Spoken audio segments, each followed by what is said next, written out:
So we were talking about this earlier, and it's a really fun discussion. Mike, what would you do if you won the lottery?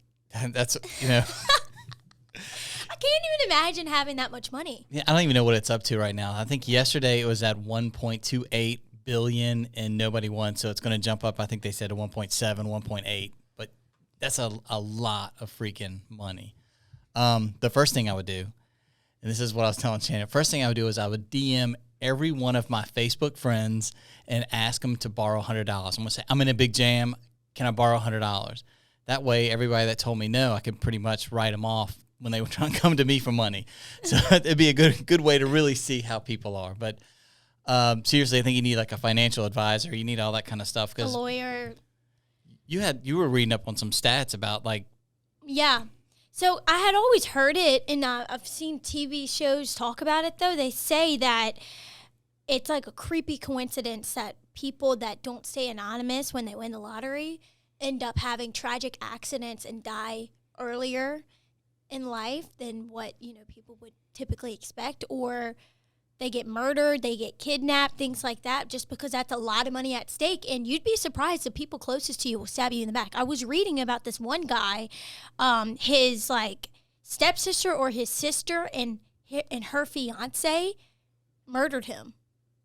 That's crazy. Because I guess they were asking for money, and he was probably like, no. Well, look, if you've ever had grandparents or, family battles where, somebody passes away and there's inheritance involved, you can see people get ugly really, really quick, even, blood related. So it doesn't put it past me. Money is, and it can be the root of all evil. I think even Ryan said that too. It's like it'll cause a lot of problems. And they said, I think it was 70%, I could be wrong, 70% of lottery winners always claim that they wish they would not have won.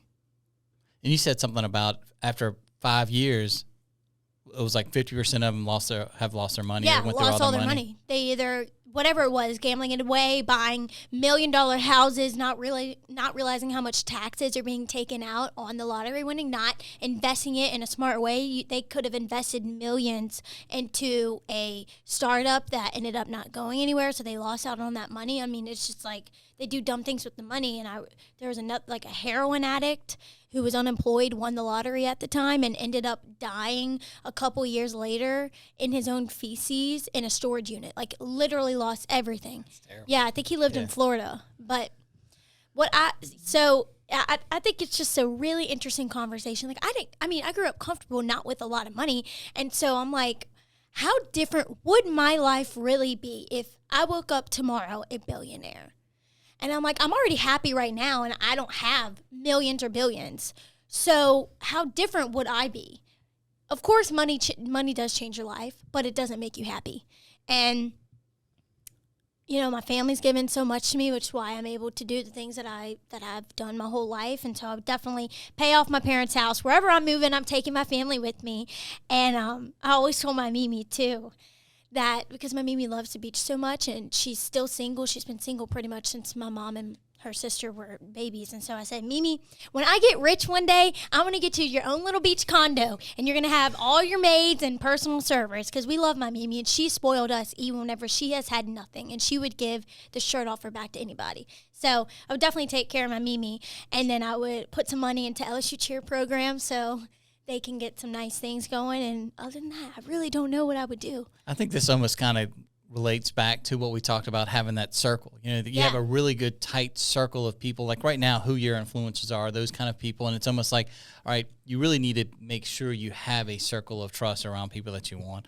One of the things I definitely would do is that, everybody talks about how you'd retire. Obviously, you think about things a lot different if you don't have to worry about money. You don't have to work. I really enjoy what we're doing and the mission where we're going with MarketingBox. I would want to take a lot of that money invested in here. I would probably take a bigger percentage. It'd be something I would negotiate with Sean about. Hey, but but injecting money into this could allow us to move a lot faster, because we really do think we're going to disrupt the entire marketing industry once we have this. And I think it could be a great story to have that kind of money to inject in it. Our office might move. I would think it could, we could do this on a big yacht somewhere else, or, but, things like that, you just wonder, there's so many people you could help with that money. Yeah. obviously dude, it's, you know, like there's so many things, and it's just crazy, y'all. Like, what the heck would you do with that amount of money? It reminds me of that song, one of Bruno Mars's first song, I want to be a millionaire so freaking bad, by all the things I never had. good. But it's you like, sing too? thanks, y'all. Might pursue your singing career with that. That's awesome. That 1.7 billion. There you go. So this is still a running joke in our family. Whenever I was little, I don't know if you remember this, everybody called me Hollywood.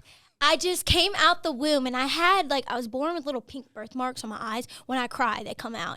And so my mom always said Shannon came out the womb wearing makeup. And I was always the sassy one growing up, and like I always thought I'm going to be rich and famous one day.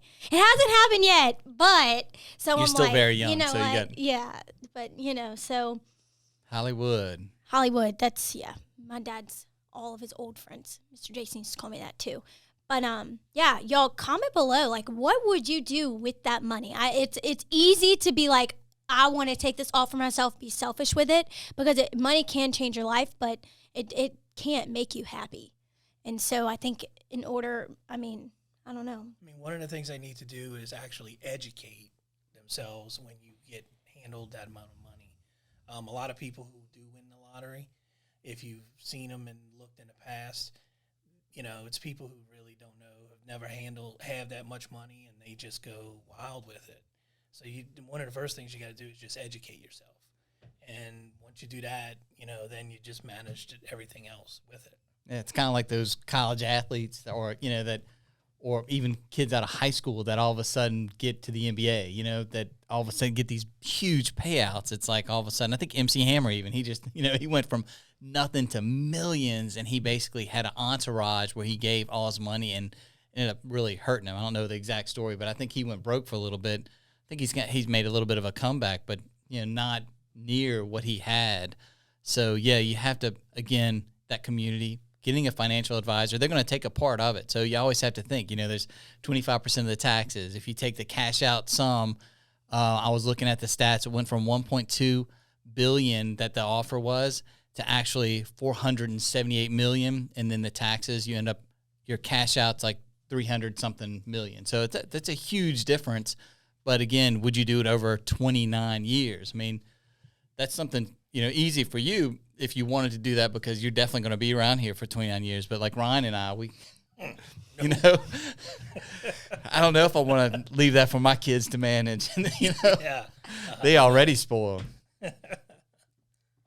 Well, guys, again, we're MarketingBox. If you like our videos, follow us on our social accounts and subscribe to our podcast. And if you win that lottery, invest in this company, because we're going to do big things with it.